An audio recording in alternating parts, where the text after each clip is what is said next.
Ladies and gentlemen, we are coming at you from the Bay Area SecureWorld Conference, and I have a very special surprise and treat for all of you. We have Jeremy Zerechak, the writer and the director of the film Code 2600, which is being premiered right here in the Bay Area today. Forbes magazine says that this is the best hacker film you haven't seen yet. The Grand Jury Award was won at the Atlanta Film Festival by Code 2600. Code 2600 documents the rise of the information technology age as told through events and people that have molded it. Jeremy, I have a series of questions for you, so I want you to be able to tell everyone about what your movie's all about. Okay. First and foremost, what was the inspiration for you to write and direct Code 2600? Well, it was about 4 years ago that I was at a film festival with my last feature documentary. That was the one before Code. And I had met an individual there that actually was a former intrusion detection specialist for the Federal Reserve. And we got talking, and as it turns out, he was a former black hat and turned white hat. And I found this very interesting. These were new terms to me. I didn't really know what that meant at the time.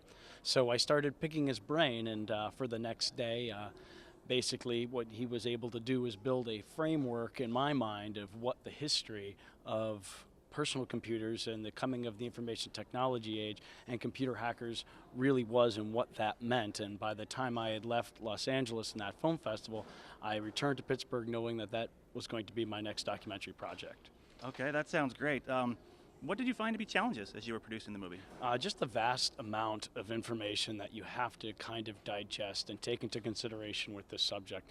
There's just literally so many things that have built the history and so many kind of elements to take into consideration when we talk about the domestication of computers and how through security probes and hacking we really came to where we are today in 2012.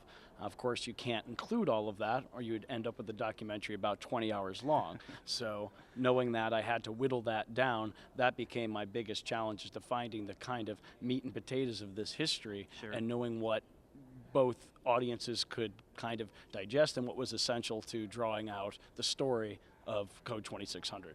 Okay, that makes sense.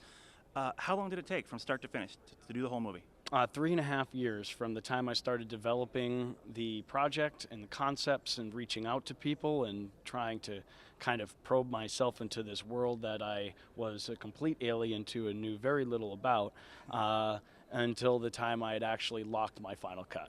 Okay, well, congratulations on that. Thank you. So what is Code 2600? What exactly does that mean? Code 2600 is basically a reference to one of the most pinnacle numbers in the history of hacking, which goes back to the days of phone phreaking, where the phone company, also known then as Ma Bell, was basically generating a 26 megahertz tone over their phone lines to go ahead and set the system so that the lines were recognized as idle or that the lines were not in use. Well, when phone phreaks, which were really network hackers at the time, discovered this, they were able to use that tone to manipulate that phone system, and then hence from that number became a kind of pinnacle watershed number for the culture and the history of hacking, i.e. Emmanuel Goldstein's hacker 2600 quarterly hacker literature that he has been publishing now, I think, for about 30 years. Wow, okay. So what is it that you want people to take away from watching Code 2600? I want them, it's a difficult question because there's a lot of things, and it's not a film that tries to propose solutions or to kind of jam ideas down the audience's throat and saying this is the way you should look at things, but it kind of just poses a bunch of questions and problems that need to be addressed or interpreted by the audience. But if anything, I want the audience to kind of walk away and think,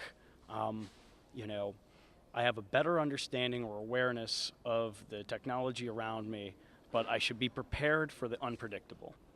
Okay, one last question. What's next?